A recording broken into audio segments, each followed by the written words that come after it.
Tayo pong lahat ay manalangin.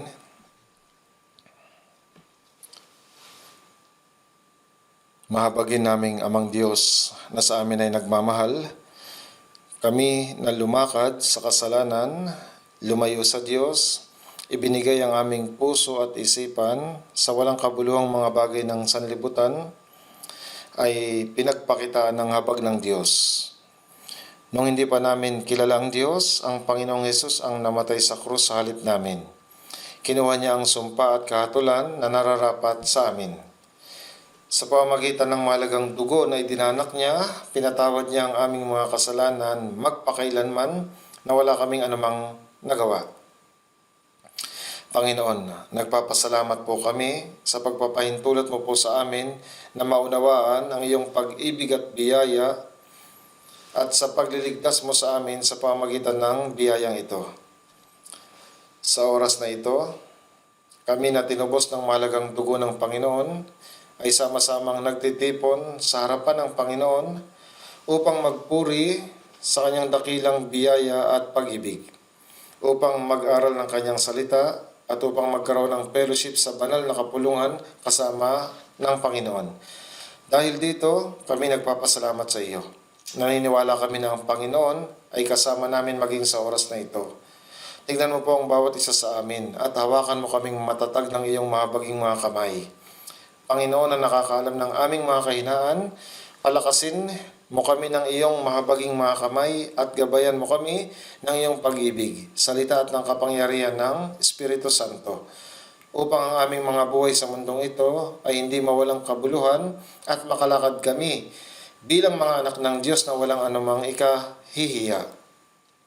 Ang mundong ito ay mas nagiging magulo at puno ng kasalanan araw-araw. Kung wala ang tulong ng Diyos, hindi kami mabubuhay ng buhay ng pagsunod. Ipinagkakatiwala namin ang aming mga sarili sa makapangyarihang kamay ng Panginoon. Panginoon, tanggapin mo ang aming mga kahinaan at gabayan at tulungan mo po kami hanggang sa araw na makatayo kami sa harapan ng Panginoon. Ingatan mo ang aming mga hakbang bilang mga anak ng Diyos at pangunahan kami na mabuhay ng ayon sa kalooban at kaluwalhatian ng Diyos hanggang sa araw na tumayo kami sa harapan ng Panginoon. Taimtim kaming nanalangin na hawakan mo po kami upang huwag kaming matisod sa pagsunod sa Panginoon. Nawa, samahan ng Panginoon ang lahat ng mga iglesia sa aming bansa at ang maraming iglesia sa buong mundo at ang lahat ng mga kapatiran na nag-iingat ng kanilang pananampalataya at nangangaral ng Ebanghelyo sa mahihirap na sitwasyon. Nawa tulungan sila ng Panginoon sa pamamagitan ng salita, pag-ibig at kapangyarihan ng Espiritu Santo, upang sa mga huling araw matupad namin ang dakilang gawain ng Diyos upang ang maraming kaluluwa ay maligtas. Panginoon na nagbibigay sa amin ng mga salita na kailangan namin ayon sa panahon at nagtuturo sa amin ang daan na dapat naming lakaran, maging sa oras na ito, ihayag mo sa amin ang iyong salita at ang iyong banal na kalooban na nais mong ipalam sa amin. Tulungan mo po kami na huwag lamang pakinggan at pag-aralan ng iyong salita, kundi ingatan at gawin ito sa aming mga puso at mga buhay, upang magawa namin ang iyong kalooban at maluwalhati namin ang Diyos. Nagtitiwala po kami sa Espiritu Santo sa oras na ito at nananalangin sa pangalan ng aming Panginoong Hesus. Amen. Buksan po natin ang Biblia sa Mateo chapter 6. Mateo chapter 6. Mateo chapter 6. Verse 9 hanggang 13.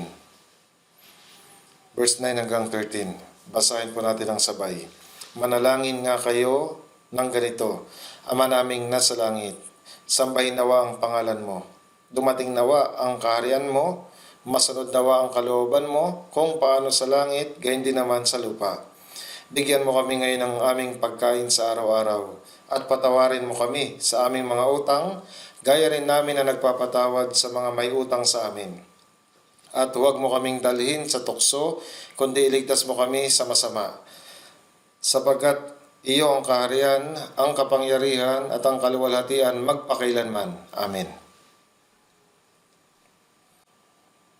Patuloy nating pinag-aaralan at pinag-iisipan ang panalangin na itinuro ng Panginoon sa Mateo 6. Ang panalangin ito na itinuro ng Panginoon sa atin ay hindi dapat ulitin bawat salita, kundi itinuturo nito ang isang modelo para sa pinakamahalaga at huwarang nilalaman na dapat isama sa ating mga panalangin.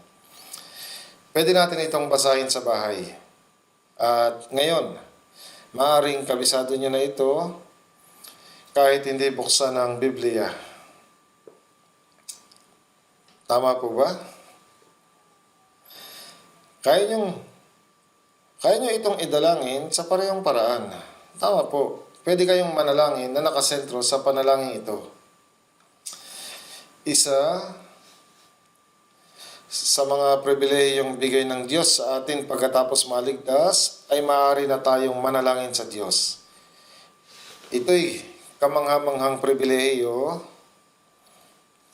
na tayo na may hina at nabubuhay sa mundong ito ay kayang tumawag na ating Ama sa tagapaglikha na siyang lumalang at namamahala sa kalawakan at kaya nating manalangin sa Kanya. Sinasabi ng Diyos na nakikinig siya sa ating mga panalangin kapag nananalangin tayo ng tama.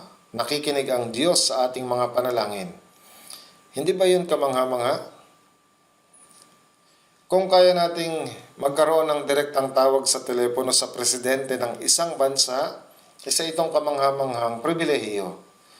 Presidente man ng Amerika o sino mang tunay na kahangahangang presidente ng anumang bansa, ang makatawag ng direkta ay walang dudang isang pribilehiyo. Ang pahayag na Ama naming nasa langit at ang turo na manalangin sa ganitong paraan ay nangangahulugan na kapag nananalangin tayo, makikinig ang Diyos. Sinasabi sa mga awit 17:1, O Panginoon, pakinggan mo ang matuwid na usapin. Pansinin mo ang aking daing. Mula sa mga labing walang pandaraya, dinggin mo ang aking panalangin. Maraming mga talatang tungkol sa panalangin at ang kakayahang manalangin ay isang pribilehiyo. Ipinangako ng Diyos na makikinig siya kapag nanalangin tayo. Ngunit, mahalaga ang manalangin ng maayos. Kung may pananampalataya tayo at tamang asal na manalangin ng maayos sa Diyos,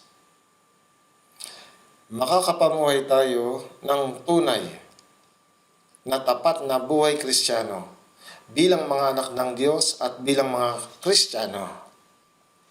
Kaya nga, habang patuloy nating pinag-iisipan ang tungkol dito sa panalangin na itinuro ng Panginoon, nakarating na tayo sa ika-6 at huling bahagi ng panalangin ng Panginoon.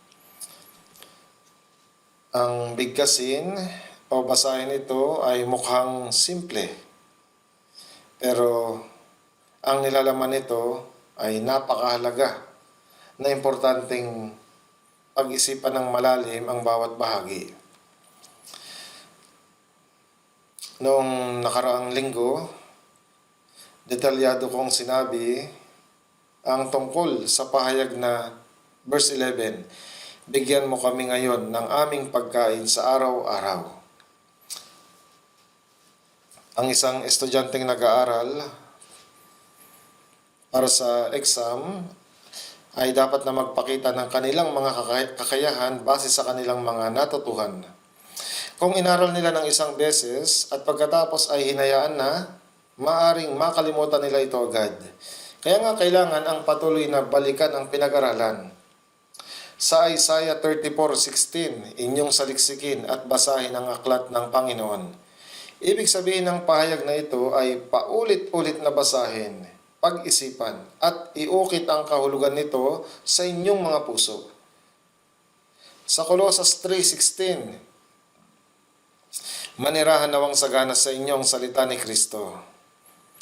At upang manirahang sagana ang salita, kailangan nating magbasa, makinig, mag-aral at magkabisado upang maiukit ito sa ating mga puso.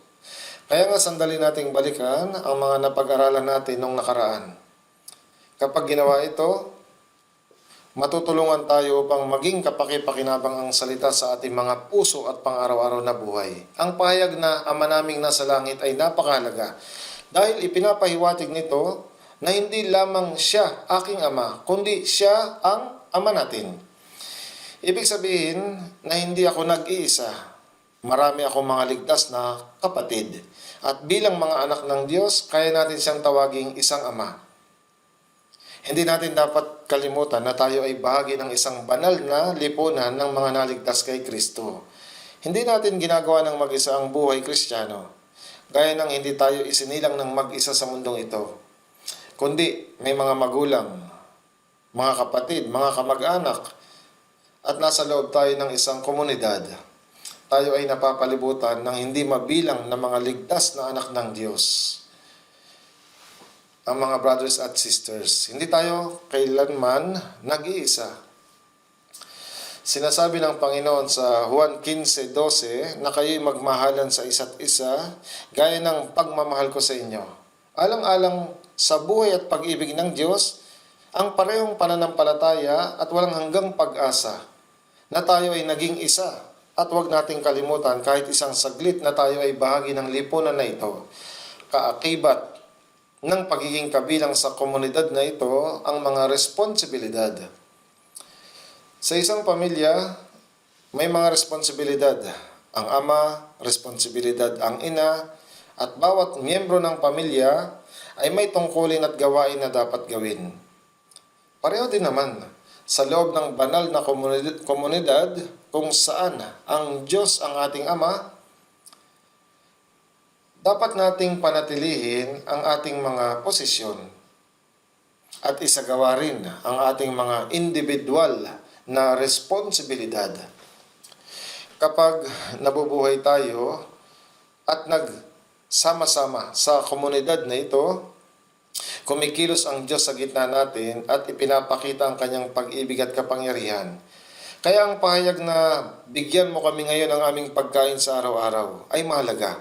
Hindi lamang dahil sa bigyan mo ako ng aking pagkain, kundi dahil sa salitang bigyan mo kami. Kung maraming miyembro ng pamilya ang mabuhay ng maayos at umunlad ng mag-isa ay walang kabuluhan. Tayo nasa isang komunidad, tayo ay pamilya. Kailangan nating mabuhay ng maayos ng sama-sama.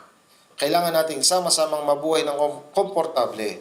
Kaya sinasabi sa Juan Chapter 13, verse 34, isang bagong utos, ang sa inyo'y ibinibigay ko na kayo'y magmahalan sa isa't isa. Gaya ng mga taong naligtas, dapat tayong magmahalan sa isa't isa.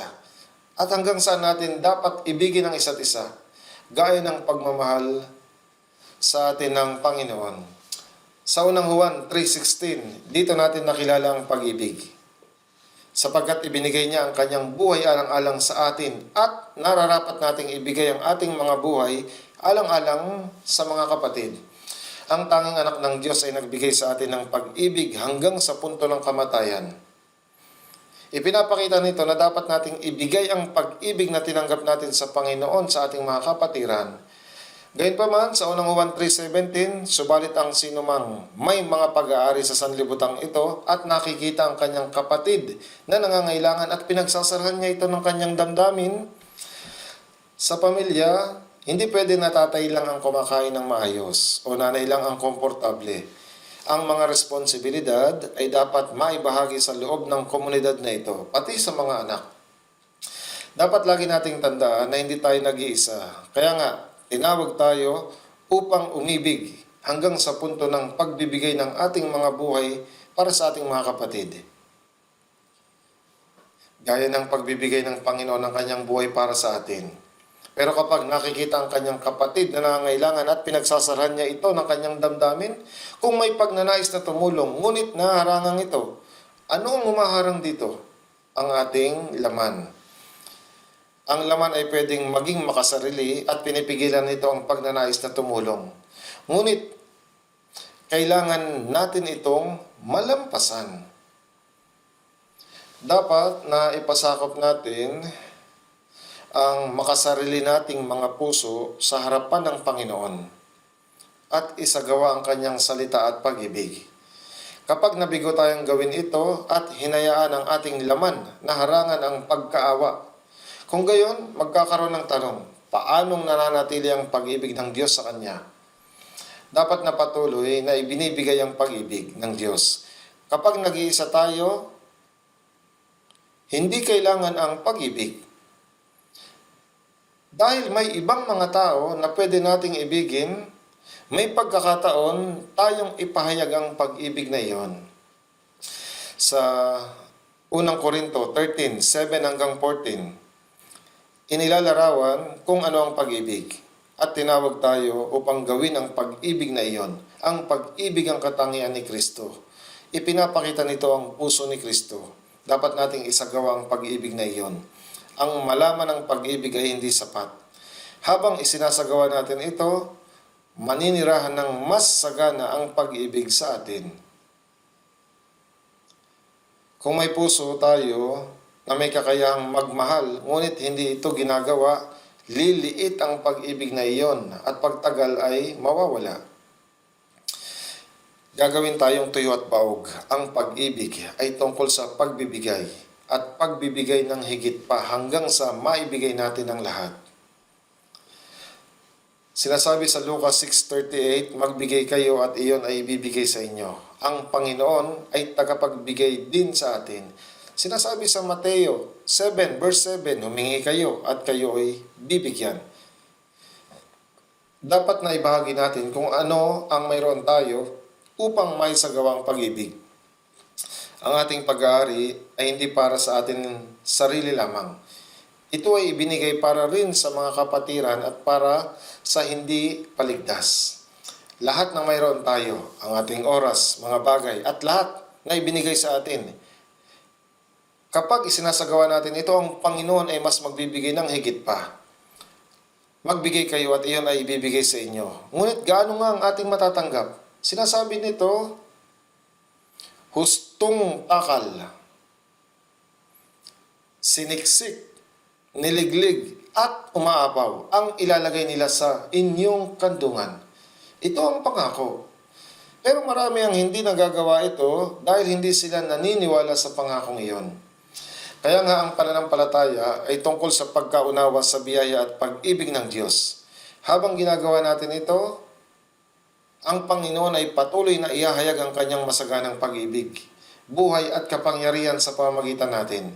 Kapag isinara natin ang ating mga puso at nabibigo tayong gawin ito, paano maipapakita ng Diyos ang mga pagpapalang iyon? Kung ang taong ligtas ay sinasara ang kanyang bibig, walang sino man ang makakatanggap ng kaligtasan. Katulad nito, kapag hindi tayo kumikilos ng may pag-ibig, paano ngang makikita ng ibang tao kung anong pag-ibig ng Diyos? Mahalaga na hindi lang natin malaman ang pag-ibig, kundi gawin din ito. Unang Juan 3:18, mga munting anak, huwag tayong umibig sa salita, ni sa dila, kundi sa gawa at sa katotohanan.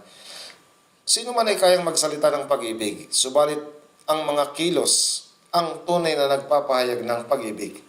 May ilang mga tao na sobrang galing magsalita mula sa kanilang mga salita para pang malalim nilang minamahal ang Diyos at gagawin ang kahit ano para sa Kanya.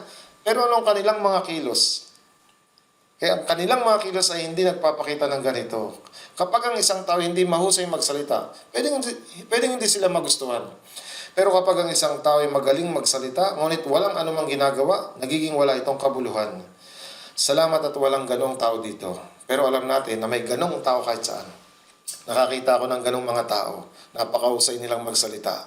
Kapag nagbibigay sila ng patuto, talagang nabibighani ang iba. Pero mga manluloko pala sila. Ang isang manluloko ay mahusay magsalita ng maayos. Dahil kung hindi maayos ang pananalita, hindi niya madadayang sinuman. Bilang mga Kristiyano, hindi tayo dapat maging gayon. Sa unang Juan 3:18, huwag tayong umibig sa salita ni sa dila, kundi sa gawa at sa katotohanan. Ang pag-ibig na ipinapahayag ang mga kilos ay tunay na pag-ibig. Ang pag-ibig na sinasabi ngunit hindi kinikilos ay pekeng pag-ibig. Dapat nating pag-isipan kung bakit tayo nag-aaral ng Biblia. Para ba mas maraming malaman? Para maging mga guro? Hindi po. Ito'y upang isagawa ang mga ito sa ating mga puso't mga buhay. Nung nakaraan, tinalakay ko ang pahayag na bigyan mo kami ngayon ng aming pagkain sa araw-araw. Parang simple ito pero maraming nakapaloob dito at maraming mga kasulatan na may kaugnay dito ang nagpapaliwanag ng malalim na kahulugan nito. Buksan natin. Unang Timoteo chapter 6, verse 7 hanggang 8. Unang Timoteo chapter 6, verse 7 hanggang 8. Basahin natin. Sapagkat wala tayong dinalang anuman sa sanlibutan at wala rin naman tayong may lalabas na anuman. Ngunit kung tayo may pagkain at damit, masiyahan na tayo sa mga ito.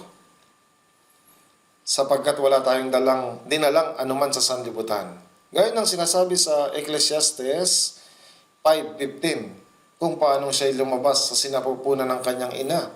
Gayon siya muling aalis, hubad siyang dumating, wala siyang anumang madadala mula sa kanyang pagpapagod na kanyang madadala sa kanyang kamay. Dumating tayo sa mundong ito na walang anumang dala. Ngunit binigyan tayo ng labis ng Diyos. Gayunpaman, dahil wala tayong anumang dala, wala rin naman tayong madadala pag alis natin sa mundong ito. Tama po? Ngunit kung tayo may pagkain at damit, masiyahan na tayo sa mga ito. Binigyan tayo ng Diyos ng kailangan natin, pagkain at isusuot. Ang salita na, ngunit kung tayo may pagkain at damit, masiyahan na tayo sa mga ito. Ibig sabihin, dapat nating malaman kung paano makontento. Gusto ng mga tao ng higit pa. Kapag may pagkain sila, gusto nila kumain ng higit pa. At mas mabuti, kapag may damit sila, gusto nilang magbihis ng sobra-sobra, nasa uso at maluho. Hindi dapat maging ganoon ang mga Kristiyano. Gaano nga nabuhay nang may pagpapakumbaba ang Panginoon nung dumating siya sa mundong ito. Hindi isinilang bilang isang prinsipe si Jesus. Isinilang siya bilang anak ng isang mahirap na karpintero. Sa loob ng 30 taon, nabuhay siya sa isang hamak na sambahayan gaya ng iba. Iginagalang niya ang kanyang mga magulang, sina Jose, at ang kanyang ina na nagsilang sa kanya. Sino ang mag-iisip na siya ang anak ng Diyos, ang Mesiyas o ang Kristo? Gaano nga labis na gumawa si Jesus sa loob ng 3 taon at kalahati. Sobrang abala niya na hindi siya makakain o makatulog. Sinasabi sa Marcos 3:20, kaya't sila'y hindi man lamang makakain. Hindi siya pinahalagahan ng mga tao at pinalayas siya ng mga tao. Sa araw, nagsasalita siya sa harapan ng templo sa Jerusalem at sa gabi, natutulog siya sa bundok ng Olibo. Naranasan niya ang malamig na hamog. Sa mata ng mga tao, pinili niya ang mga walang pinag-aralan at may hirap na individual. Sila na mga hinamak ng ibang tao bilang kanyang mga alagad at naglakbay kasama nila. Dumating ba si Jesus sa mundong ito upang mabuhay ng maluho? Hindi po. Paano naman ang kanyang mga alagad? Ang mga manggagawa ng Panginoon na nangaral ng Ebanghelyo ay sumunod sa kanya ng malapitan na nakikibahagi sa landas ng pagdurusa. Tayong mga Kristiyano ay dapat masiyahan kung anong mayroon tayo. Kung may pagkain at damit tayo at ibinibigay ng Panginoon ang ating mga kinakailangan, hindi tayo dapat maging sakim. Hindi natin dapat isipin, kailan kaya ako mabubuhay ng maayos gaya ng ibang maayos ang buhay kaysa akin. Ang kasakiman ng tao ay walang katapusan hanggang kamatayan. Narinig ko ang chairman ng isang malaking kumpanya na mamamatay dahil sa sakit. Sinabi niya sa kanyang anak, bumili ka ng lupa. Ang halaga ng lupa doon ay tataas. Madadala mo ba ang lupa kapag namatay ka na? Napakahangal. Sapagkat wala tayong dinalang anuman sa sanlibutan at wala rin naman tayong mailalabas na anuman. Habang narito tayo sa mundong ito, ngunit kung tayo may pagkain at damit, masiyahan na tayo sa mga ito. Pwede kayong mabuhay ng matipid ayon sa inyong sitwasyon. Kapag ibinibigay sa atin ng Diyos ang higit sa kailangan natin, hindi kasalanan ng magsaya ng kaunti, pero kailangan nating magkaroon ng pusong nais magbahagi. Nagpunta ang mga tao kay Juan na tagapagbautismo, Lucas 3:10. Tinanong siya ng maraming tao, ano ngayon ang dapat naming gawin? Sa verse 11, sumagot siya sa kanila, ang may 2 tunika ay magbahagi sa wala, at ang may pagkain ay gayon din ang gawin. Sa Lucas 3:13, huwag na kayong sumingil pa ng higit kaysa iniutos sa inyo. Ito'y sa mga maniningil ng buwis. At sa mga kawal, huwag kayong mangikil ng salapi kanino man sa pamamagitan ng dahas o maling paratang. Itinuro niya ng detalyado. Maraming mga bagay bilang mga Kristiyano ang dapat nating kontrolin sa ating buhay Kristiyano. Hindi ito tungkol sa pamumuhay sa gusto niyong paraan. Kapag nanalangin kayo, hindi ba niyo iniisip kung paano kayo dapat mabuhay sa paningin ng Panginoon? Pero kapag tinitignan nyo ang mga mayayamang tao sa ibang bansa, hindi nyo alam kung gaano nila dinidisenyohan ang kanilang mga bahay sa magarbong paraan. Pero kapag tinignan nyo ang kanilang mga damit, napakatipid nila. Kahit si Steve Jobs, kapag nakikita ko siya sa TV, nakasuot lang siya ng t-shirt at maong na pantalon. Ganun lang, sobrang yaman ng mga taga-Israel pero matipid silang namumuhay. Gumagawa sila ng mga mamahaling produkto pero hindi nila ginagamit ang mga iyon. Binebenta nila lahat iyon. Sa tingin nyo ba, ang pagsusuot ng mamahalin ay mas makapagpapasaya sa inyo? Magiging malusog ba kayo dahil nagsusuot kayo ng mamahaling bagay? Kapag nakagawa kayo ng mali, mamamatay kayo bago ang oras nyo. At kukunin iyan ng mga magnanakaw.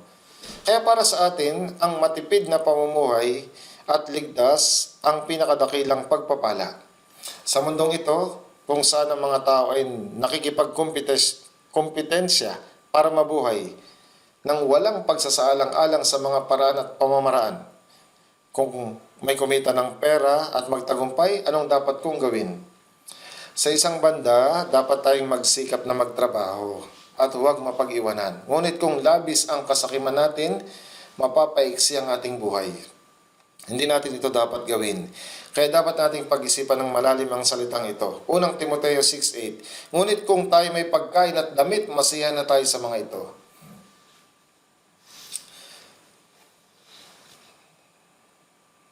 Tingnan natin sa mga Kawikaan chapter 30. Kawikaan 30. Sa Lumang Tipan, Kawikaan 30, verse 7 at 8. Kawikaan 30, 7 at 8. Basahin po ng sabay.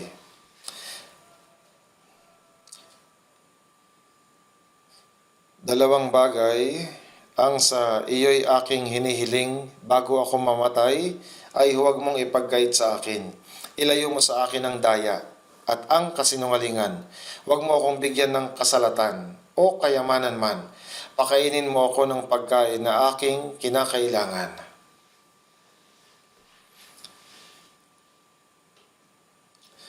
Ganito ang sabi ng sumulat nito. Dalawang bagay ang sa iyo'y aking hinihiling bago ako mamatay ay huwag mong ipagkait sa akin. Ano ang mahalaga sa paghiling ng isang bagay bago mamatay? Ngunit ito'y isang napakasimpleng hiling. Ilayo mo sa akin ang daya at ang kasinungalingan. Daya at kasinungalingan. Kung makakapagsalita tayo ng tapat na hindi nagsisinungalin, magiging malinis ang ating Christian life. Tama? Kung hindi natin iyon may isip, tayo'y mapagkunwaring nagsasalita. Nasasabi natin ang mga hindi sadyang salita at nagtatakip. Kapag tinitignan ko ang mga politiko ngayon, napakagaling nilang magsinungaling at niloloko nila ang mga tao. Nawawalan ako ng galang sa kanila. Ilayo mo sa akin ang daya at kasinungalingan. Iniibig ng Diyos ang mga tapat. At ang Espiritu Santo ay ang Espiritu Santo. Hindi siya kumikilos sa mga taong sinungaling. Ilayo mo sa akin ang daya at kasinungalingan. Huwag mo akong bigyan ng kasalatan o kayamanan man. Pakainin mo ako ng pagkain na aking kinakailangan. Napakasimple niyang tao. Diyos, huwag mo akong bigyan ng kasalatan o kayamanan man. Pakainin mo ako ng pagkain na aking kinakailangan. Pinapakain ng Diyos ang mga ibon sa himpapawid at mga liryo sa parang. At sa mga taong naligtas, gaya ng sinasabi sa Mateo chapter 6, Sa Mateo chapter 6, verse 8, sapagkat alam na ng inyong Ama ang mga bagay na inyong kinakailangan. Ibig sabihin ng alam na ay pagkuha ng responsibilidad. Kapag mabuti ang mga magulang, mag-aalala ba ang bata? Anong dapat kong kainin sa umaga? Saan ako kakain ng tanghalian? Saan ako matutulog sa gabi? Ano ang susuotin ko? Anong dapat nilang ipag-alala? Ang magulang ang nag-aayos ng lahat ng bagay. Tama po. Inaalagaan at binabantayan ng Diyos ang kanyang mga minamahal na anak, higit pa sa ginagawa ng sinumang magulang. At maging mga buhok ng inyong ulo ay bilang na lahat. Mateo 10:30. Alam ng Diyos ang aking mga sitwasyon. Higit sa pagkaalam ko rito, sumasampalataya at nagtitiwala ako sa Panginoon na lubos na nakakaalam ng lahat ng aking mga sitwasyon. Nakakatiyak akong palagi niya akong aalagaan. Tunay na alam niya. Sinasabi niyo ba na tayo'y dapat maupo na lang o mahiga lang at buksan ang mga bibig at sabihin, hindi po. Dapat nating gawin ang mamuhay ng buhay ng pagsunod. Ngunit hanapin muna ninyo ang kanyang kaharian at ang kanyang katwiran. At ang kanyang katwiran at ang lahat ng mga bagay na ito ay pawang idaragdag sa inyo. Gawin lang ng mga anak ang dapat nilang gawin. Dapat bang isipin ng mga anak na kumita ng pera? Kinikita ng magulang lahat para sa kanila. Ang dapat lang nating gawin ay ang sumunod. At kung naisin ng Panginoon na mabuhay man tayo o mamatay, maaari nating ilagak ang mga alalahanin natin sa Panginoon. Ilagak ninyo sa Kanya ang lahat ng inyong kabalisahan sapagkat siya'y nagmamalasakit sa inyo. Iniingatan at tinutulungan niya tayo. Kaya ilagak natin ang lahat sa Kanya at mamuhay ng masunuring buhay, mabuhay man o mamatay ayon sa nais niya. Komportable, hindi po ba? Kung hindi ka nagsisinungaling at nabubuhay sa pagsunod sa salita, kasunod nito ay responsibilidad na ng Diyos. Gaya ng sinabi ni Pablo, mas mabuting mabuhay at gumawa para sa Panginoon. Ngunit mas mabuting magtungo sa Panginoon kapag namatay ako. Hindi ko alam kung mas mabuti ba na mabuhay o mamatay. Sa Pilipos 1:23, sapagkat ako'y naiipit sa pagitan ng dalawa. Gaano kasimple iyon? Komportable ito. Pagkain na aking kinakailangan. Iyon ang pagkain sa araw-araw. Pinakain niya ang mga Israelita ng mana araw-araw sa ilang. Binigyan sila ng tubig sa pamamagitan ng paghampas sa bato araw-araw. Babasahin ko po mula verse 9. Kawikaan 30, verse 9. Baka ako'y mabusog at itakwil kita at sabihin ko, sino ang Panginoon? O baka ako'y maging dukha at ako'y magnakaw at ang pangalan ng aking Diyos ay malapastangan. Baka ako'y mabusog at itakwil kita at sabihin ko, sino ang Panginoon? Siyempre po, sa unang tingin, mahirap unawain ang talatang ito. Sinasabi ba ng Kristiyano? Sinasabi ba ng mga Kristiyano, hindi ko kilala ang Diyos dahil nabusog sila? Iyon ay kung sila ay masyado ng mayaman. Iniisip nila na hindi nila kailangan ng tulong ng Diyos. Nang nasa ilang ang mga Israelita, binibigyan sila ng pagkain para sa isang araw. Kinabukasan, muli silang bibigyan ng mana. Natatakot sila na baka hindi sila bigyan ng Diyos ng mana. Kaya itinabi nila ito at hindi kinain. Kinabukasan, kinain ito ng mga uod. At hindi na ito napakinabangan. Araw-araw tayong tinutulungan ng Diyos. Dapat natin itong sampalatayanan. Mahirap agad maunawaan ang sinasabi ng tao na baka ako'y mabusog at itakwil kita at sabihin ko sino ang Panginoon. Tumutukoy ito sa paglimot sa Diyos sa ating buhay. Nabubuhay ako sa sarili kong paraan. Kaya nga ayos lang ako kahit namumuhay ako sa sarili kong paraan. Kaya bakit kailangan ko pang tulong ng Diyos? Sa mga Kawikaan, chapter 30, sa verse 9, baka ako'y maging dukha at ako'y magnakaw at ang pangalan ng aking Diyos ay malapastangan. Nagnanakaw ba kayo dahil mahirap kayo? Sa katunayan, kalokohan ito. Isa itong bagay na magagawa ng isang taong may mahinang pananampalataya. Ngunit ginagawa ba niya ito dahil mahinang pananampalataya niya? Kapag sobrang hirap natin, sinusubukan nating gamitin ang mga sarili nating paraan. Ang pagnanakaw ay ang subukang mabuhay sa sarili mong paraan at katusuhan kaysa umasa sa tulong ng Diyos. Dapat nating gawin ang kailangan nating gawin. Kung ginagawa natin ang mga bagay na dapat nating gawin at nagtitiwala tayo sa Diyos at nabubuhay ng matuwid, pagpapalain at tutulungan tayo ng Diyos. Sinabi ko sa inyo nung nakaraang linggo, kahit mabuti ang lahat, hindi ako kakain ng maayos at mabubuhay ng maayos. Ipagpalagay natin na marami kayong pera. Anong gagawin nyo rito? Problema yon. Tama po ba? Dapat mo itong hatiin ng maayos. Una, dapat kang maglaan ng budget para magligtas ng mga kaluluwa ng mga hindi paligtas. Ikalawa, sa mga ligtas na banal na naghihirap.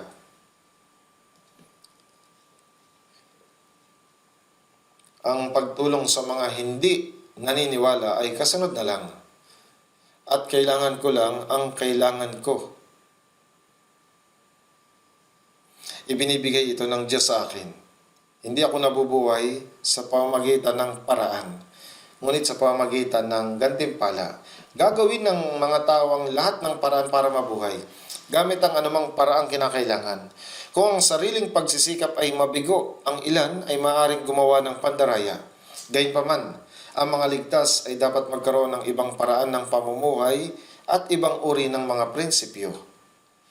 Kung tayo'y nabubuhay ayon sa kalooban ng Panginoon, nabubuhay tayo para sa gantimpala. Ganito tayo, ginagawang iba. Hindi po ba?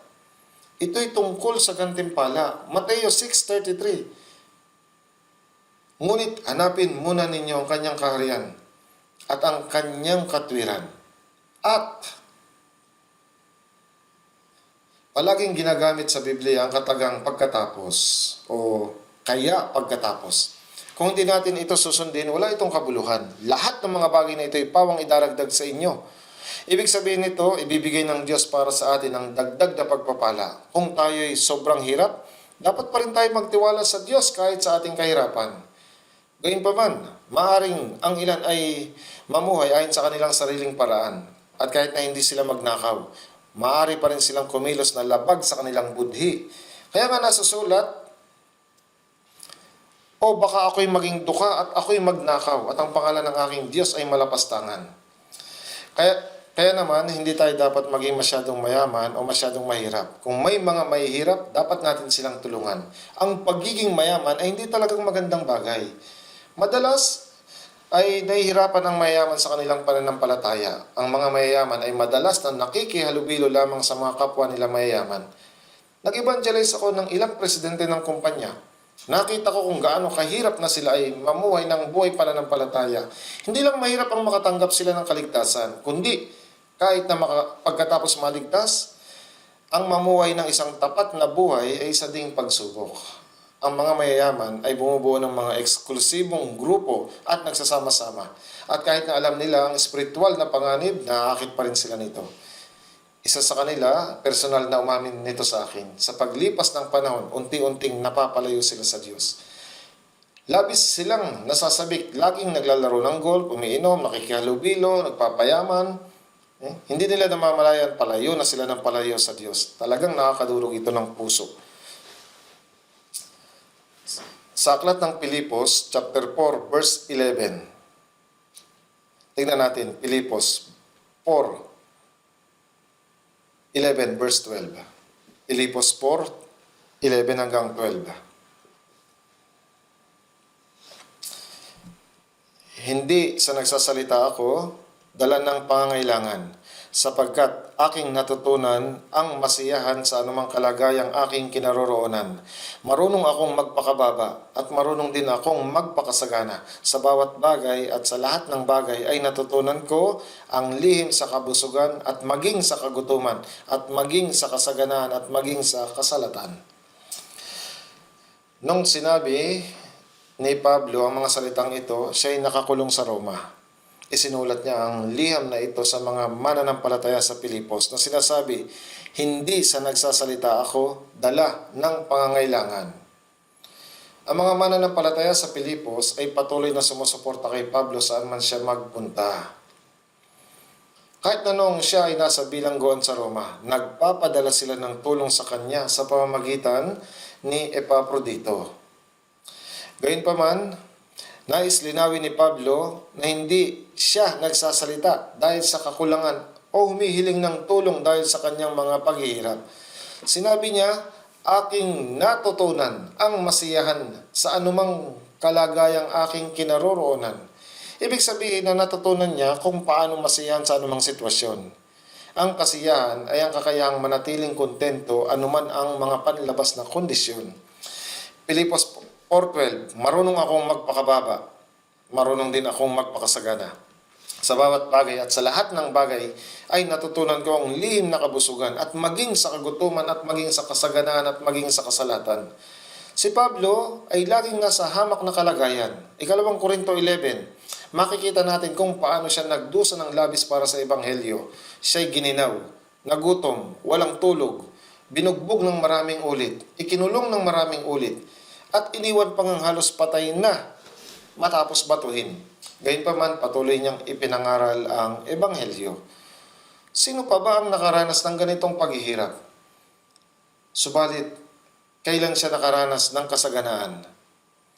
Kung titignan natin ang kanyang buhay, hindi na kailangan pag-usapan pa ang kanyang buhay bago ang kaligtasan. Gayunpaman, si Pablo ay dating isang prominenteng tao, kilala siya, at mataas ang pinag-aralan. Nag-aral siya sa ilalim ni Gamaliel, isa sa pinakarespetadong guro sa kautusan noong panahon iyon. Si Pablo ay taong may mataas na pinag-aralan, mahusay sa pagsasalita, isang taong natatangi. Gayunpaman, isinuko niya ang lahat para sa Panginoon. Itinuring niya itong basura. Ngunit nang magkaroon ng taggutom sa Jerusalem, ang mga mananampalataya ay naharap sa matinding kahirapan. Bakit inayaan ng Diyos ang taggutom na maghirap ang iglesia sa Jerusalem? Ito'y kalooban ng Diyos. Bakit? Ang iglesia sa Jerusalem ay isang iglesyang Hudyo, samantalang ang ibang mga iglesia ay mga iglesyang Hintil. Noon pa man ay may pagkakabahagi na sa pagitan ng Hudyo at mga Hintil. Ang mga Hudyo ay minamaliit ang mga Hintil at mayabang naman ang tingin ng mga Hintil sa mga Hudyo. Kahit ngayon, may nananatiling distansya sa pagitan ng mga Hudyo at mga Hintil. Ang mga Hudyo na inusig at pinatay saan man sila pumunta sa nakalipas na 2,000 taon ay nagkikimkim ng malalim na hinanakit sa mga Hintil. Gayunpaman, sa modernong panahon, ang mga Hudyo ay kabilang sa pinakamayaman at pinakamatalinong mga tao sa mundo. Kinokontrol nila ang 4 na malalaking media network sa mundo. May impluwensya sila sa pandaigdigang politika. Sila ay nasa likod ng mga ito. Ipinagmamalaki nila ang pagiging piniling bayan ng Diyos. Maraming mga Hintil ang labis na naghihinanakit sa mga Hudyo. Noon pa man ay may pagkakabahagi sa pagitan ng Hudyo at Hintil, maging sa sinaunang iglesia. Ngunit hindi dapat ganito. Kaya nung ginawa ng Diyos, pinahintulutan niyang magkaroon ng matinding pag-uusig sa Jerusalem.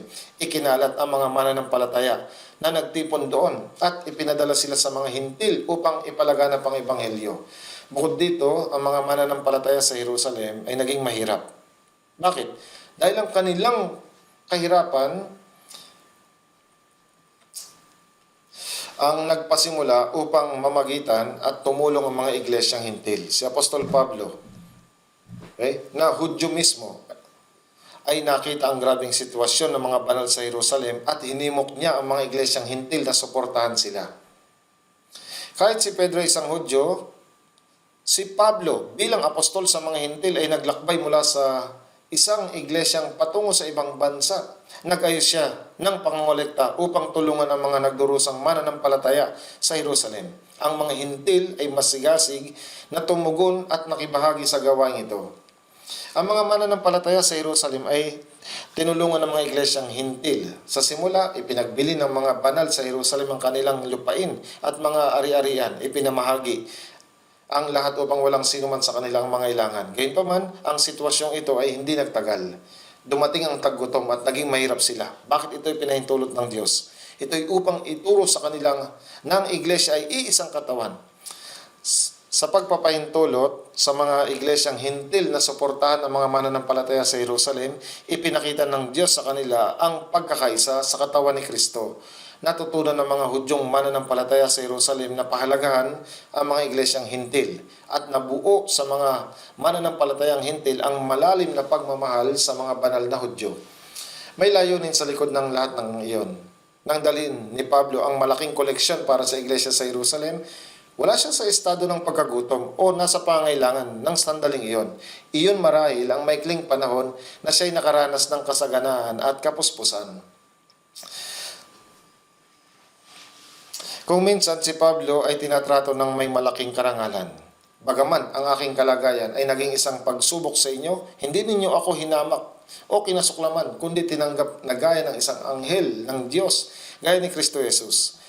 May mga pagkakataon na tinanggap siya gaya ng anghel ng Diyos o maging gaya ni Kristo mismo. Gayunpaman, sa ibang pagkakataon, binabaliwala siya at hinahamak. Natutunan ko ang lihim na kabusugan at maging sa kagutuman at maging sa kasaganaan at maging sa kasalatan. Dapat din tayong matuto mula rito. Kung matagpuan natin ang ating sarili sa kasaganaan, hindi natin ito dapat gamitin sa ating pansariling kasiyahan. Sa halip, gamitin ito bilang isang pagkakataon upang maglingkod sa Panginoon at tumulong sa mga nangangailangan.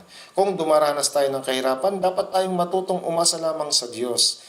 Hindi ba't malalim ang pahayag na iyon?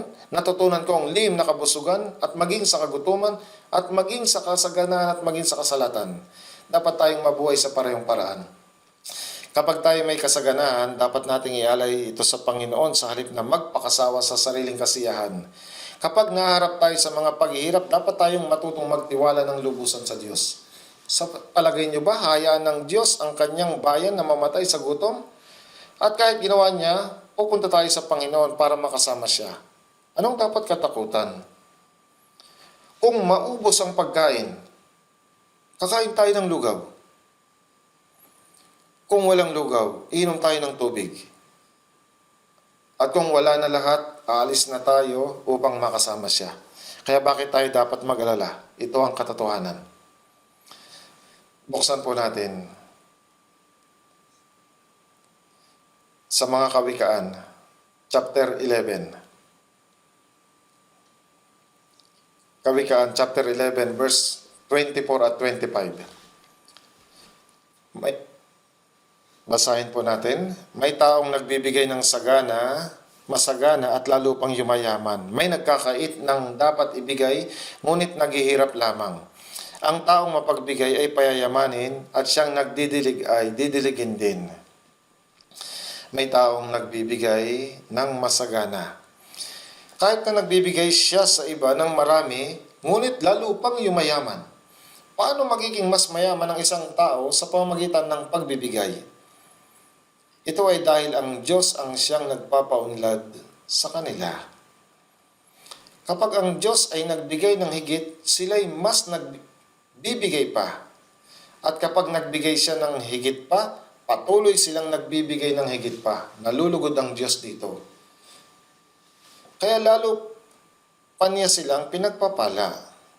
May nagkakait ng dapat ibigay ngunit naghihirap lamang. Kung pangahawakan mo kung ano ang ibinigay ng Diyos sa iyo, pagtagal ito ay kukunin. Mabuting maunawa ng mensaheng ito. May taong nagbibigay ng masagana at lalo pang yumayaman. Gagawin siyang mayaman ng Diyos. Kung ikaw ay madamot at makasarili, kukunin ng Diyos kung anong mayroon ka. May taong nagbibigay ng masagana at lalo pang yumayaman. Ang ibig sabihin ng pagkakawang gawa ay kung may kakayahan kang tumulong sa mahirap o sa iyong kapwa, dapat mo silang tulungan. Sinabi, ang taong mapagbigay ay payayamanin at siya nagdidilig ay didiligin. Ito'y salita ng Diyos. Alam nyo, naniniwala tayo sa salitang ito. At kapag isinasabuhay natin ito, mangyayari ang gaya ng sinabi. Mateo 9:29, mangyari sa inyong ayon sa inyong pananampalataya. Marcos 11:24, kaya nga sinasabi ko sa inyo, ang lahat ng bagay na inyong idalangin at hingin, paniwalaan ninyong tinanggap na ninyo at iyon ay mapapasa inyo. Ang mga mananampalatayang ginagawa ito ngunit hindi. Ang mga hindi mananampalataya hindi ginagawa ito. Buksan po natin sa Hebreo chapter 13. Babasahin natin ang sabay. Hebreo 13 verse 5 at 6. Umiwas kayo sa pag-ibig sa salapi at kayo'y masiyahan na kung anong mayroon kayo, sapagkat sinabi niya, sa anumang paraan ay hindi kita iiwan o pababayaan man. Kaya't panatag nating masasabi, ang Panginoon ang aking katulong. Hindi ako matatakot. Anong magagawa sa akin ng tao? Sa verse 5, umiwas kayo sa pag-ibig sa salapi. Sa unang Timoteo 6:10, sapagkat ang pag-ibig sa salapi ay ugat ng lahat ng uri ng kasamaan. Ang pag-ibig sa salapi ay nangangahulugan ng pagkakaroon ng pagkagiliw dito. Itong pag-ibig, ito ang pag-iisip na ang salapi ang mag-iingat sa inyo, magpapasaya sa inyo, at katiyakan sa inyong kinabukasan. Yan ang pag-ibig sa salapi, ang pagkakaroon ng pagkagiliw dito. Masarap ang pakiramdam mo kapag marami kang pera. At kapag wala ka nito, iniisip nyo na katapusan na ng mundo. Umiwas kayo sa pag-ibig sa salapi at kayo masiyahan na kung anong mayroon kayo. Kung anong mayroon kayo ay tumutukoy sa kung ano ang ibinigay sa inyo ng Diyos. Maging kontento sa mga iyon. Sapagkat sinasabi niya sa anumang paraan ay hindi kita iiwan o pababayaan man. Sinasabi ng Panginoon na hindi niya tayo pababayaan. Kung paano nga mga magulang na may kakayahan ay hindi kailanman iiwan ang kanilang mga anak, ba't kailangan mag-alala ang isang anak? Sinabi na sa kanila na ipagkakaloob ang tulong. Kaya bakit sila nagsisikap na mamalimos gaya ng mga pulubi? Sapagkat sinabi niya, sa anumang paraan ay hindi kita iiwan o pababayaan man. Kaya't panatag nating masasabi ang Panginoon ang aking tulong. Hindi ako matatakot. Anong magagawa sa akin ng tao? Nagpapaalala ito sa akin ng isang bagay. Nung ako'y nag-evangelize ng ilang taon ng mag-isa na mayroon lamang Biblia, nung nag-evangelize ako sa Dongducheon, may ilang mga kapatid na mahirap din ang kanilang pamilya. Mayroon silang maliit na kwarto at ibinigay nila ito sa akin upang doon ako manatili. Sa tabi nito, may lupa na pinagtayuan nila ng gusali ng church na gawa sa pinagpatong-patong na putik na tisa. Kaya ako ay nangangaral noon doon sa Dongducheon. Isang araw, may isang church ng pangalan ay Brethren Church na mula sa UK at may mga miyembrong ipinanganak na muli. Ang kanilang himpilan ay nasa Noryangjin.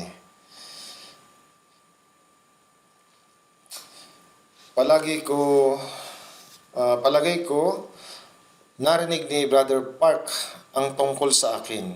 Nung naglibot at nangangaral ako, naging mahirap ang buhay ko. Kaya dinala ng brother na ito ang isang missionaryong British sa akin. Isang missionaryong mula sa Brethren Church. Dumating siya at sinabing, dumaranas ka ng maraming paghihirap.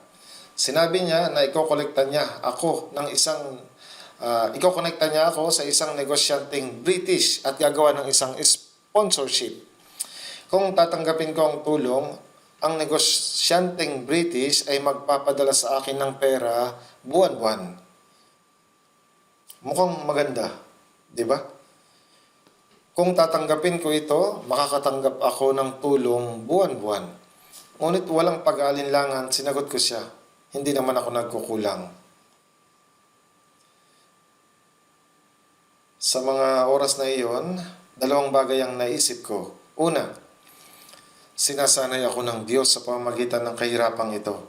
At kung tutulungan ako ng isang mayamang tao, hindi ako makakadaan sa pagsasanay. Dinadalisay ako ng Diyos sa pamamagitan ng paghihirap. Ang pangalawa, tinutulungan ako ng mga kapatiran kahit sa kanilang kahirapan. At iyon ay mahalaga. Kung may mayaman na tutulong sa akin, hindi ko na kailangan ng tulong ng mga kapatiran. Naunawaan ko na maaaring humantong ito sa isang malaking problema. Kaya nang hindi pinag-iisipan, tumanggi ako kaagad. Hindi ako nagkukulang. Pagkatapos, inutusan ko ang isang brother na bumili ng 3 mangkok ng jajamyeon, black bean paste noodles para sa tanghalian at sabay kaming kumain. Nung panahon iyon, may istasyon sa Dongducheon. Bumili ako ng ticket ng tren at sinabi ko, ingat kayo sa biyahe. Salamat. Habang ako ay nagpapaalam sa kanila, nang sila ay nakaalis na, nakadama ako ng kapayapaan. Nagtagumpay ako. Kanino ako nagtagumpay? Nanalo ako laban sa aking laman.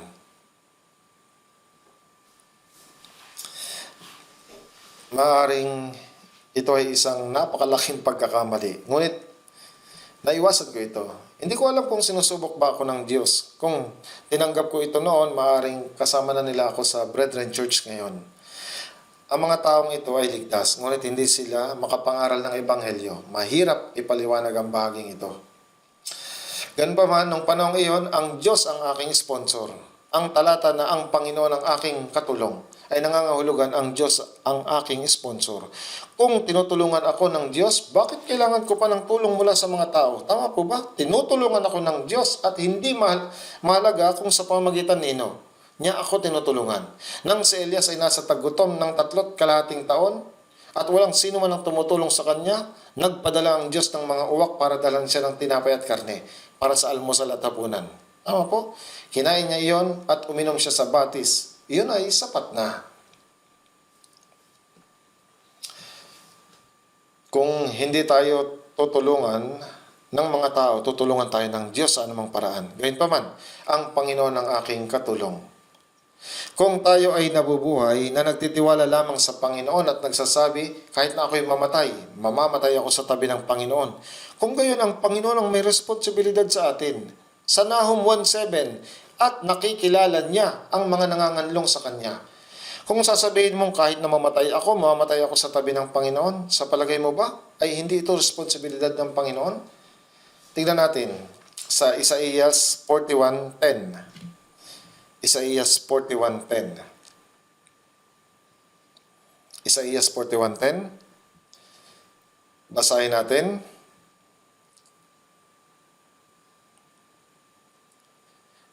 Isaiah 61:10, huwag kang matakot sapagkat ako'y kasama mo, huwag kang mabalisa sapagkat ako'y Diyos mo. Aking palalakasin ka, oo, ikaw ay aking tutulungan, oo, ikaw ay aking aalalayan ng kanang kamay ng aking katuwiran. Huwag kang matakot sapagkat ako'y kasama mo, huwag kang mabalisa sapagkat ako'y Diyos mo. Kasama natin at tutulungan tayo ng Diyos. Kaya bakit tayo matatakot? Ito ang pangako ng Diyos. Oo, ikaw ay aking tutulungan. Oo, ikaw ay aking aalalayan ng kanang kamay ng aking katwiran. Hawak tayo ng Diyos ng kanyang kanang kamay ng katwiran.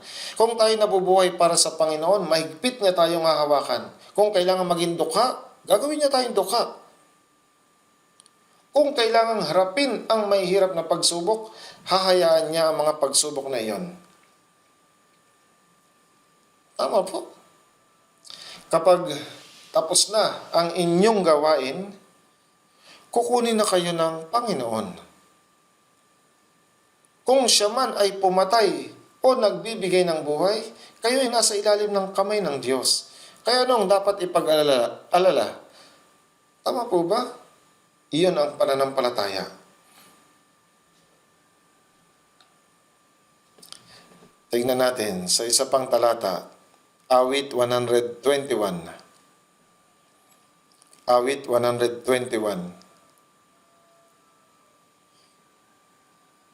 Verse 1 at 2. Verse 1 at 2. Ang aking mga mata sa burol ay aking ititingin. Ang aking bang saklolo ay saan manggagaling? Ang saklolo sa akin ay buhat sa Panginoon na siyang gumagawa ng langit at lupa. Ang aking mga mata sa burol ay titingin. Ang tulong ko ay hindi mula sa mga bundok o sa mga tao. Ang saklolo sa akin ay buhat sa Panginoon na siyang gumawa ng langit at lupa. Siyang tumutulong sa akin ay ang Diyos na lumikha ng langit at lupa. Kung ang Diyos ang tumutulong sa akin, ano bang dapat ipag-alala? Nang ipangaral ni Pablo ang Ebanghelyo sa Pilipos at siya'y ilagay sa bilangguan, hinubad ang lahat ng kanyang damit at binugbog. Ang kanyang buong katawan ay nabalot ng dugo. Sina Pablo at Silas ay kapwa nakabilanggo sa kulungan sa ilalim ng lupa at nakagapos ng mga tanikala. Ngunit anong ginawa nila doon? Nanalangin at umawit sila sa gabi. Ang isang tao na dating umuusig sa mga nananampalataya kay Jesus, ngayon ay inuusig dahil sa pangalan ni Jesus. Napakalaking pagpapala nito. Siya'y nanalangin at umawit ng mga himno para dito. Mayroon ba sa inyong nagdurusa? Manalangin siya. Mayroon bang masaya? Umawit siya ng papuri. Santiago 5:13. Dahil may mga pagdurusa at kagalakan, nananalangin at umaawit sila ng mga himno sa Diyos. Pagkatapos nabuksan ang mga pintuan ng bilangguan at nakalag ang mga tanikala ng lahat. Isang himalang nangyari. Sa Gawa 16, nung si Pablo ay nakabilanggo, ang bantay ng bilangguan at ang kanyang pamilya ay naligtas. At saan man siya dalhin, ipinapangaral niya ang ebanghelyo. Nang gusto niyang pumunta sa Roma upang mangaral ng ebanghelyo, anong ginawa niya? Hindi siya ipinadala bilang misyonaryo. Gayunpaman, mayroon siyang pagkamamayan ng Roma. Kahit na siya ay isang Hudyo, dudulog ako kay Cesar. Mga Gawa 25:11. Hindi siya nagpunta sa Roma upang litisin, kundi upang ipangaral ang ebanghelyo doon. Nangaral siya ng ebanghelyo doon ng 2 taon. Kahit na sa huli, siya ay naging martir. Siya ay isang taong dakila. Tingnan mo ang buhay ng mga taong naglingkod sa Panginoon nung una. Ang mga pinuno ng Israel, mga propeta, at mga apostol ng bagong tipan. Hindi po ba? Ipinakita nila sa atin ang halimbawa ng pamumuhay na nagtitiwala sa Panginoon. Ang aking bang saklolo ay saan manggagaling? Buhat sa Panginoon na siyang gumawa ng langit at lupa. Verse 3, hindi ba niya papahintulutan ang paamoy madulas? Siyang nag-iingat sa iyo ay hindi matutulog. Siyang nag-iingat sa iyo ay hindi matutulog. Habang siya ay naglalayag sa dagat ng Galilea, biglang may dumating na bagyo. Sa Biblia, ang anyong tubig na ito ay tinatawag na dagat ng Galilea. Ngunit sa katunayan, ito ay isang lawa. Mas malalim ito ng 210 meters kaysa Mediterranean Sea. Nakapaglayag na rin ako noon sa dagat ng Galilea. Ang tubig ay kalmado habang ako'y tumatawid. Ngunit pagkatapos, habang ako'y nag-iihaw ng isda na nahuli mula sa dagat ng Galilea na tinatawag na Peter's Fish, biglang may dumating na isang bagyo. Paano nagkaroon ng bagyo sa isang lawa? Sa panahon iyon, walang sino mang makapaglayag. Kapag ang hangin ay umihip pababa mula sa bundok ng Hermon na di kalayuan, biglang nagkakaroon ng bagyo. Kahit na sa ganoong krisis, iniingatan ng Diyos ang mga alagad. Si Jesus ay natutulog sa bangka habang may bagyo. Tama po ba? Ang mga tao sa bangka ay mga sanay na mangingisda sa Galilea. Ngunit anong magagawa nila laban sa bagyo kahit na sila'y eksperto sa pangingisda? Wala na po itong halaga. Mukhang ang bangkang iyo'y lulubog anumang oras. Ngunit nakita ng mga alagad si Jesus na mahimbing na natutulog. Sinabi nila sa natutulog sa bangka, ginising nila si Jesus. Panginoon, pakiusap, gumising ka. Tayo'y nasa malaking panganib.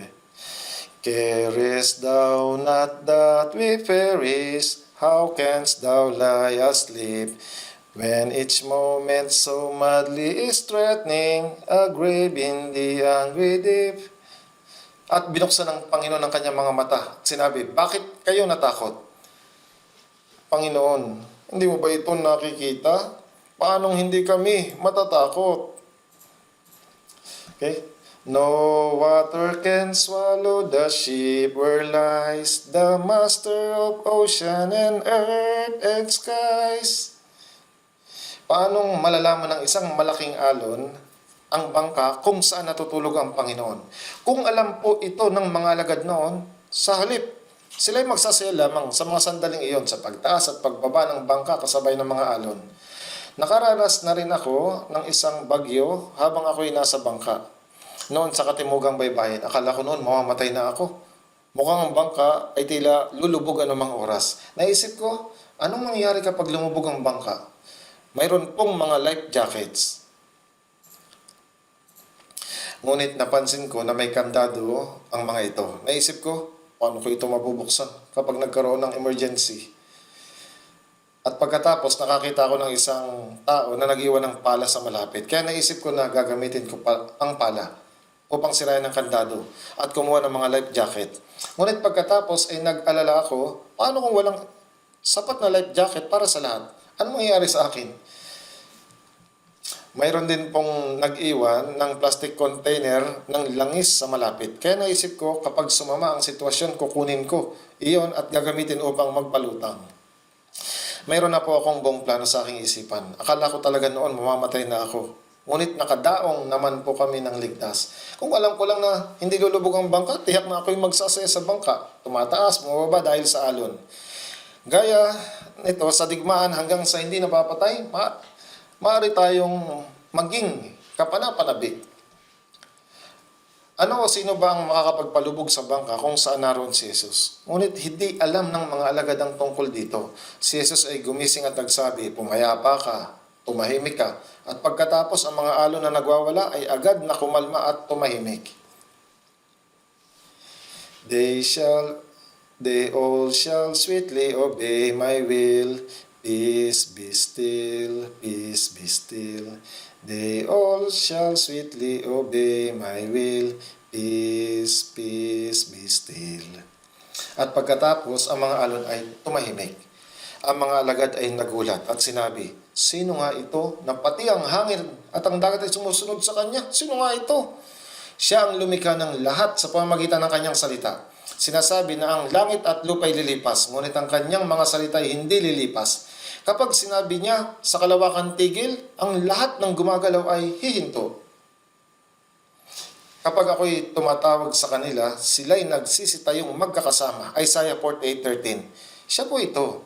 Hindi po ito alam ng mga alagad noon. Siya ay kasama natin. Anong dapat nating ipag-alala? Kahit na anong mangyari, hindi tayo dapat mag-alala. Ngunit tayo'y nababahala. Ano pong pagkakaiba sa pagitan ng pag-aalala sa nababahala? Hindi tayo natatakot. Ang Panginoon ang namumuno sa lahat. Gayunpaman, kapag sinasabi nating buhay ng pananampalataya, kadalasan nating sinasabi na tayo ay tunay na sumasampalataya at alam natin ang Biblia. Ngunit ang problema ay naiintindihan lamang natin ito sa ating mga isipan. Nabibigo tayong maiugnay ito sa ating pang-araw-araw na buhay. Tayo ay muling naglalaan ng oras upang balikan ang ating mga natutunan nung nakaraan. Nais kong tapusin ang aral sa sermon na ito. Ang panalangin na itinuro ng Panginoon. Balikan po natin sa Mateo chapter 6. Magpapatuloy po tayo sa pag-aaral. Mateo 6, verse 12. Mateo 6:12. At patawarin mo kami sa aming mga utang, gaya rin namin na nagpapatawad sa mga may utang sa amin. At huwag mo kaming dalhin sa tukso, kundi iligtas mo kami sa masama. Ang talatang ito ay hindi po simple. Patawarin mo kami sa aming mga utang, gaya rin namin na nagpapatawad sa mga may utang sa amin. Para sa mga taong ligtas na naunawaan at sumampalataya sa biyaya ng Diyos, ayon sa Hebreo 9:12, na isakatuparan ni Jesus ang walang hanggang katubusan sa pamamagitan ng kanyang sariling dugo. Ang ibig sabihin ng walang hanggang katubusan ay pinasan ni Jesus ang lahat ng mga kasalanan mula sa nakaraan, kasalukuyan, at maging sa kasalanang magagawa natin hanggang sa kamatayan. Kasama na rin ang kasalanan ng lahat ng mga tao hanggang sa katapusan ng sanlibutan. Sa pamamagitan ng kamatayan doon sa krus, dumanak ang kanyang dugo at walang hanggang pinatawad ang lahat ng kasalanan. Tama po ba? Ang lahat ng mga gawa na kanyang ginawa upang tayo ay iligtas ay biyaya. Ating naunawaan at sinampalatayanan ng biyayang iyon sa pamamagitan ng pakikinig sa salita. Tayo ay naligtas sa pamamagitan ng pananampalataya, pagiging ligtas, pagkakaroon ng kapatawaran sa ating mga kasalanan, at ang maipanganak na muli parehas ang kahulugan. Sa pamamagitan ng pagdanak ng kanyang dugo, nung siya'y namatay, walang hanggang tinubos ng Panginoon ang ating mga kasalanan. Sapagkat ang ating mga kaluluwa ay pinatawad na, pinalaya niya tayo mula sa sumpa at paghuhukom na nararapat sa atin dahil sa ating mga kasalanan. Subalit kahit na ang mga naligtas ay may dati pa ring likas na hindi pa rin nababago. Tama? Mas mabuti sana kung ang dati nating likas ay agad na naalis sa sandaling tayo naligtas. Ngunit ito ay nananatili pa rin. Kung gayon, anong dapat nating gawin?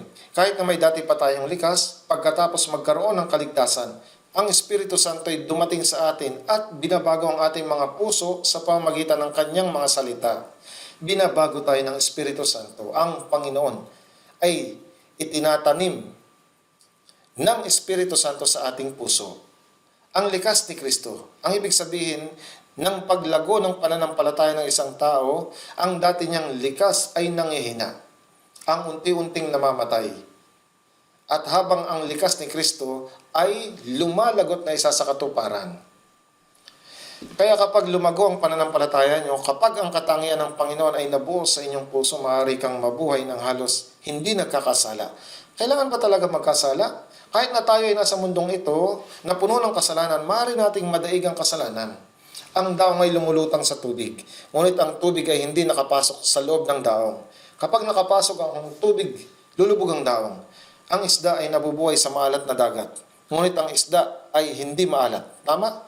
Kahit na nabubuhay tayo sa makasalanang mundong ito, ang kasalanan ay hindi dapat makapasok sa ating mga puso. Sa pamamagitan ng salita at ng Espiritu Santo, may kapangyarihan tayong madaig ang kasalanan. Kaya dahil tayo unti-unting nababago, maaari tayong mabuhay ng halos hindi nagkakasala. Ngunit ang dating pagkatao na hindi pa nababago ay nananatili. Kaya kung hindi ito maunawaan, ang puso'y hindi nagbabago, ang puso'y mandaraya kaysa lahat ng bagay at lubhang napakasama. Hindi pa rin ito ganap na nababago. Mayroon pa rin kasakiman, pot, inggit at marami pang natitirang dating pagkatao na nahahayag sa puso, sa isip, sa mga salita at sa ating mga kilos. Bilang resulta, maaari tayong makagawa ng kasalanan nang hindi ito nalalaman o hindi namamalayan. Hindi ibig sabihin ito na ayos lang magkasala. Hindi tayo dapat magkasala. Ngunit ang responsibilidad na magkasala tayo ay nasa atin pa rin. Minsan hindi natin ito namamalayan. Kung ganon, ano mangyayari sa ganong sitwasyon? Tignan natin saglit sa Juan chapter 8 verse 11. Juan 8:11. Juan 8:11.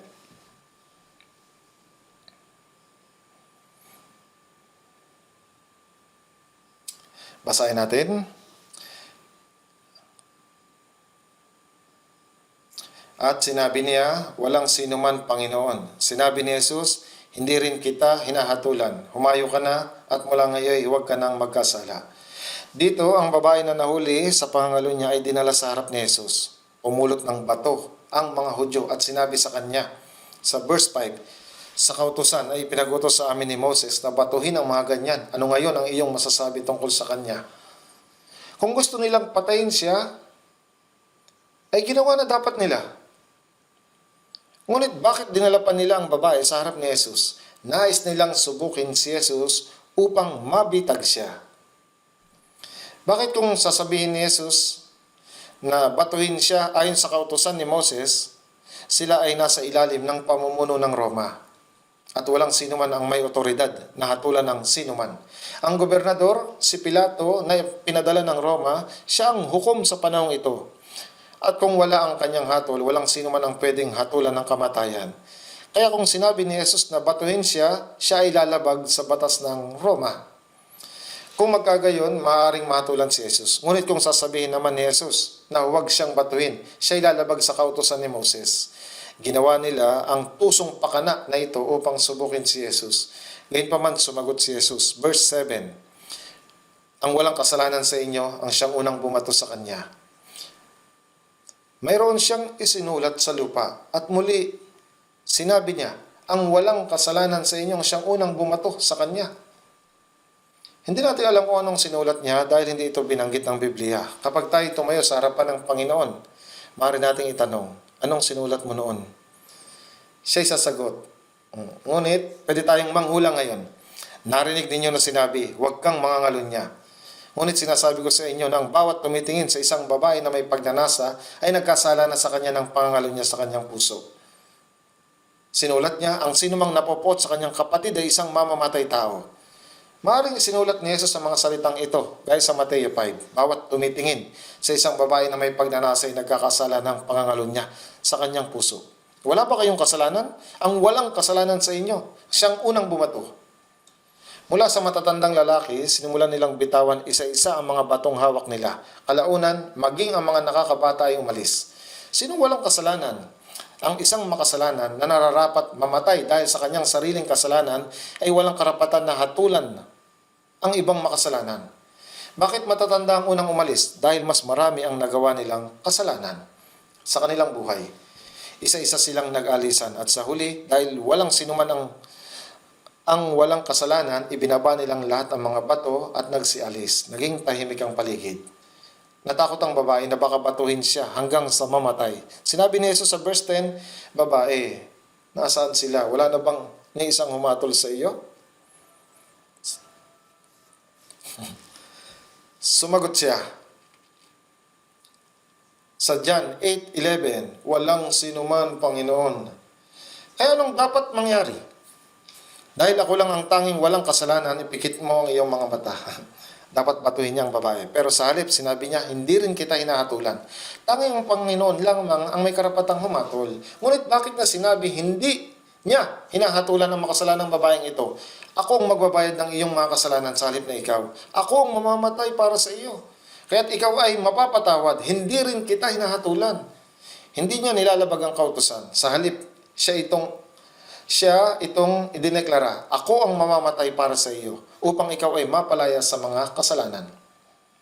Humayo ka na't mula ngayon huwag ka nang magkasala. Ang dahilan kung bakit niya pinatawad ang ating mga kasalanan ay upang hindi na tayo magkasalang muli.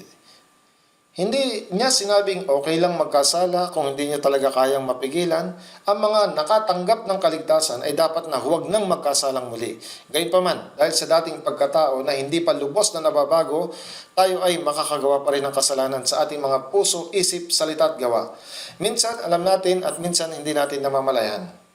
Pagkatapos anong nangyari? Kahit na magkasala tayo, ang dahilan kung bakit hindi tayo mapapahamak ay hindi lamang natupad ng Panginoon ang walang hanggang katubusan, kundi siya rin ay nanalangin para sa atin hanggang sa ngayon. Tingnan natin sa unang Juan chapter 2. Unang Juan chapter 2. Verse 1. Unang Juan chapter 2. Verse 1.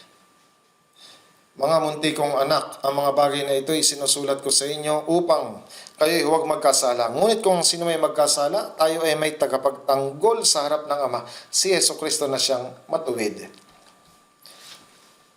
Kung ang sino man ay magkasala, sinasabi ito sa atin na mga nakatanggap ng kaligtasan, hindi na dapat tayo magkasala. Ngunit kung ang sino man ay magkasala, tayo ay may tagapagtanggol sa harap ng Ama, si Jesus na namatay para sa atin at muling binuhay, ay nananalangin ngayon para sa atin sa harap ng Diyos.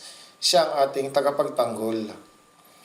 Tayo ay may tagapagtanggol sa harap ng Ama, si Jesucristo na siyang matuwid. Hindi lamang pinatawad ng Panginoon ang mga kasalanang ginawa natin, kundi namamagitan din siya para sa mga kasalanang maaari nating magawa sa inaharap. Ama, hindi ba namatay na ako para sa kasalanan ng taong iyon? Tignan mo ang dugo ko. At kikilalanin ito ng Diyos. Oo, tama.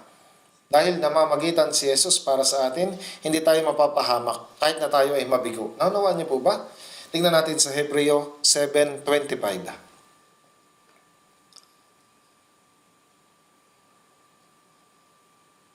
Hebreo 7:25. Basahin po natin. Dahil dito, siya may kakayahang iligtas ng lubos ang mga lumalapit sa Diyos sa pamamagitan niya. Yamang lagi siyang nabubuhay upang mamagitan para sa kanila. Dahil dito, siya may kakayahang iligtas ng lubos ang mga lumalapit sa Diyos sa pamamagitan niya. Niya, tumutukoy kay Jesus. Tayo ay nakalapit sa Diyos sa pamamagitan ng kabutihan ni Jesus. Umaasa tayo palagi sa Kanya kapag lumalapit tayo sa harap ng Diyos. Bakit? Dahil kahit na mahina tayo at nagkakasala, ay nananalangin ang Panginoon para sa atin. Kaya't hindi na tayo mapapahamak pa. Siya'y may kakayang iligtas ng lubos ang mga lumalapit sa Diyos sa pamamagitan niya. Yamang laging siyang, si Jesus, nabubuhay upang mamagitan para sa kanila. Siya'y laging nabubuhay, hindi lamang pinatawad ang ating mga kasalanan magpakailanman, kundi siya rin ay nanalangin para sa mga kasalanan ginagawa natin hanggang ngayon. Hindi ba't isa itong bagay na tunay na dapat ipagpasalamat? Ito ang dahilan kaya hindi na tayo mapapahamak pa. Ngunit hindi ibig sabihin na ayos lang ang patuloy na magkasala. Pero kapag ang isang ligtas ay magkasala, ano pong mangyari? Ito'y lumilikha ng problema sa fellowship niya sa Diyos. Ang relasyon sa pagitan ng ama at anak ay naitali ng buhay. Kapag tumatawag ang anak ng tatay, sasagot ang ama. Ano yun, anak ko? Mayroon silang pagsasama sa pagitan nila. Ngunit, paano kung sumuway ang anak sa kanyang ama at gumawa ng mali? Nababago ba nito ang kanilang relasyon? Hindi po. Hindi sinasabi ng ama na hindi na kita anak at hindi inaalis ang anak bilang membro ng pamilya. Ang kanilang relasyon ay hindi nagbabago. Ngunit ang kanilang fellowship ay nasisira. Nagagalit ang ama at sinasabi, ikaw na bata ka. Iniisip ng bata na, natatakot ako. Pero ano bang dapat niyang gawin? Ang kanilang fellowship ay nasira. Hindi niya pwedeng pabayaan ito ng gayon. Dapat siyang pumunta sa kanyang ama at magsabi, tatay, mali po ako, pakiusap, patawarin mo ako. Umiyak man siya o hindi, tapat niyang sinasabi na, hindi ko na uulitin. Pagkatapos, papaluin ba siya ng tatay hanggang mamatay? Hindi po. Sasabihin niya, sige, naintindihan ko. Ang pagkakamali ang issue. Pero ang mas malaga, ang tapat na pag-amin ng anak sa kanyang maling ginawa. Kaya sasabihin ng ama, sige. Huwag ka nang mag-alala, pinatawad na kita. Tingnan po natin, unang Juan 1:15. Kapag ka gano'n, naibalik na ang fellowship. Unang Juan 1, verse 5. Verse 5, at ito ang mensahe na aming narinig sa Kanya at sa inyo ay aming ipinahahayag na ang Diyos ay liwanag at sa Kanya ay walang anumang kadiliman. Kaya ang Diyos ay liwanag, ang ating amang Diyos ay liwanag, ang kasalanan ay kadiliman. Ang kadiliman ba ay hindi mahahayag sa harapan ng liwanag? Sa Kanya ay walang anumang kadiliman. Verse 6, kung sinasabi natin tayo may pakikisama sa Kanya, ang pakikisama sa ating Diyos Ama, sa English, tinatawag na fellowship. Unang Juan 1 verse 6, at tayo'y lumalakad sa kadiliman ay paggawa ng kasalanan. Ang nagkakasala ay ayaw sa liwanag. Sa kadiliman, sinusubukan nilang palihim na gumawa ng kasalanan. Ang makasalanan ay nagugulat kapag biglang nalantad sa liwanag. Ayaw niya ng liwanag. Kung tayo lumalakad sa liwanag, nagsisinungaling tayo at hindi natin ginagawa ang katotohanan. Basahin natin sa verse 6, kung tayo lumalakad sa kadiliman, nagsisinungaling tayo at hindi natin ginagawa ang katotohanan. Verse 7, ngunit kung tayo lumalakad sa liwanag, na tulad niya na nasa liwanag, may pakikisama tayo sa isa't isa at ang dugo ni Jesus na kanyang anak ang lumilinis sa atin sa lahat ng kasalanan. At tayo lumalakad sa kadiliman. Ibig sabihin, kahit may kasalanan, itinatago ito. Ito ang lumalakad sa kadiliman. Hindi nyo dapat gawin ito. Tinitignan tayo ng Diyos. Patuloy mo bang gagawin ito? Ang buhay Kristiyano ay pakikisama sa Diyos. Kapag may pakikisama tayo sa Diyos, may pakikisama din tayo sa mga taong may pakikisama sa Diyos. Efeso 4:3, na nagsisikap na mapanatili ang pagkakaisa sa Espiritu. Ang pagkakaisa ay ang fellowship sa gitna natin. Ang taong ligtas ay may fellowship kasama ng mga banal. Hindi siya nabubuhay ng buhay Kristiyano ng mag-isa. Makikita natin kung siya ay ligtas kapag may fellowship siya sa mga banal o wala. Kaya tayo na at mag-fellowship. Kapag nagtitipon tayo na at mag-fellowship ng mabilis. Umpisa na ng fellowship, tapos na ang fellowship. Hindi po ganito. Walang simula o katapusan ang fellowship. Nang tayo ay naligtas, nagsimula na ang fellowship at ito ay magpapatuloy magpakailanman. Kahit tayo man ay magpunta sa Panginoon. Ito ay fellowship sa Panginoon. Ang fellowship ay hindi lamang ang pagkain o ang pagsasaya ng sama-sama, kundi higit pa roon, ito ay fellowship kasama ang Panginoon. Kapag may fellowship tayo sa Diyos, may fellowship din tayo sa mga taong may fellowship sa Diyos.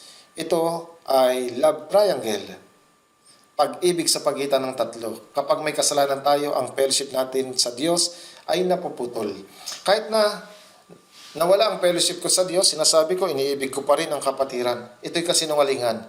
Nagsisinungaling tayo at hindi natin ginagawang katotohanan. Ngunit kung tayo lumalakad sa liwanag na tulad niya na nasa liwanag, may pakikisama tayo sa isa't isa at ang dugo ni Jesus na kanyang anak ang lumilinis sa atin sa lahat ng kasalanan. Tingnan po ng mabuti ang talatang ito. Ngunit kung tayo lumalakad sa liwanag, na tulad niya na nasa liwanag, ang sinasabi na lumalakad sa liwanag, hindi ibig sabihin na ang Kristiyano ay hindi na kailanman magkakasala. Subalit ang kasalanan ng Kristiyano ay nahahayag sa liwanag. Ang taong gumagawa ng kasalanan at tinatago ito ay lumalakad sa kadiliman. Ang lumalakad sa liwanag, ibig sabihin may banal na nauunawang siya'y nagkasala at pinagsisisihan ito. Kung ganon, tayo ay may pakikisama sa isa't isa. Sa tuwing may fellowship tayo sa Diyos, tayo ay may fellowship sa isa't isa. Dapat nyo itong maunawa ng gusto. May ibang mga tao na walang fellowship sa Diyos, subalit sila ay malapit sa isa't isa. Magaling dito ang mga taong makasanlibutan. Tayo ay may fellowship sa mga taong may fellowship din sa Diyos. Ito ang banal na fellowship. Kung tayo lumalakad sa liwanag, na tulad niya na nasa liwanag, ang ibig sabihin, lumakad sa liwanag. Ang kasinungalingan ay nahayag bilang kasinungalingan at dapat itong talikuran at mamuhay ng buhay ng pagsunod sa katotohanan. Kapag tayo nagkakasala, dapat tayong mabilis na tumalikod. May pakikisama tayo sa isa't isa at ang dugo ni Jesus na kanyang anak ang lumilinis sa atin sa lahat ng kasalanan. Ang kasalanan sa talatang ito ay kasalanan pagkatapos ng kaligtasan. Lumalakad sa liwanag ay nangangahulugan na inaamin natin ang ating mga pagkakamali at ang dugo ni Jesus na kanyang anak ang lumilinis sa atin sa lahat ng kasalanan. Dito sinasabi na lahat ng kasalanan, pero mas tama ang bawat kasalanan. Sa English ay every sin, bawat kasalanan. Dahil ang lahat ng ating mga kasalanan ay napatawad na, kaya ang mga kasalanan pagkatapos ng kaligtasan ay iba. Maunawaan natin sa ganitong paraan, mula sa lahat ng kasalanan, bawat kasalanan, nilinis tayo. Kapag tayo ay nagbalik at nagpapahayag, patatawarin tayo ng Diyos. Sa verse 8, unang Juan 1 verse 8, kung sinasabi natin tayo walang kasalanan, dinadaya natin ang ating sarili at ang katotohanan ay wala sa atin. Kung sinasabi natin tayo walang kasalanan, dinadaya natin ang ating sarili. Ang mga naligtas ay may mabuting budhi. Huwag nating dayain ang ating mga budhi. Ang katotohanan ay wala sa atin. Kapag tayo ay nagsisinungaling, nawawalan ng kapangyarihan ng katotohanan. Kung ipahayag natin ang ating mga kasalanan, basahin natin verse 9. Kung ipinahayag natin ang ating mga kasalanan, siya ay tapat at banal na magpapatawad sa ating mga kasalanan at tayo'y lilinisin sa lahat ng kalikuan. Kung ipinahayag natin ang ating mga kasalanan, kung tayo'y tatalikod, siya ay tapat, magpapatawad sa ating mga kasalanan, magpapatawad ng mga kasalanan. Pagkatapos ng kaligtasan, tayo'y lilinisin sa lahat ng kalikuan. Hindi lang pinatawad ang ating mga kasalanan, kundi nililinis din tayo sa pamamagitan ng katotohanan. At tinutulungan tayong huwag na muling magkasala. Kaya dapat nating lubusang pagsisihan at talikuran ng mga kasalanang nagagawa pagkatapos maligtas. Huwag nating isiping itago ito. Ito ay ganap na kasinungalingan na sabihing iniibig natin ang mga kapatid kung kayo naman ay may kasalanan. Anong uri ng fellowship ang ganoon? Ang mga tao sa mundo gumagawa ng lahat ng uri ng kasalanan, pero sinasabi nila ang maraming mga bagay at nagpapanggap na matuwid. Walang kahihiyan. Subalit hindi natin ito dapat gawin dahil tayo ay nasa katotohanan. Ang espiritu ay espiritu ng katotohanan. Kaya hindi ito kikilos sa kasalanan. Makakagawa tayo ng mga pagkakamali, subalit dapat tayong magbalik agad. Kapag ang fellowship natin sa Diyos ay naibalik, patatawarin tayo ng Diyos sa ating mga kasalanan. Tayo lilinisin sa lahat ng kalikuan. Ang salitang lilinisin, ibig sabihin ay buburahin ng Diyos maging ang mga puso na gumagawa ng kasalanan at tutulungan tayong lumakad sa katotohanan. Habang ako'y nagsasalita, ang oras ay lumilipas. Kaya sa palagay ko, hinto na ako ngayon. Dapat ko po itong gawin ng isa pang beses. Hindi ko po mapigilan dahil masayang mag-aral ng panalangin ng Panginoon. Tama po ba? Kaya manalangin po tayo ng ayon sa panalangin ng Panginoon araw-araw. At manalangin na pinag-iisipan ang bawat salita. Tayo po ay manalangin.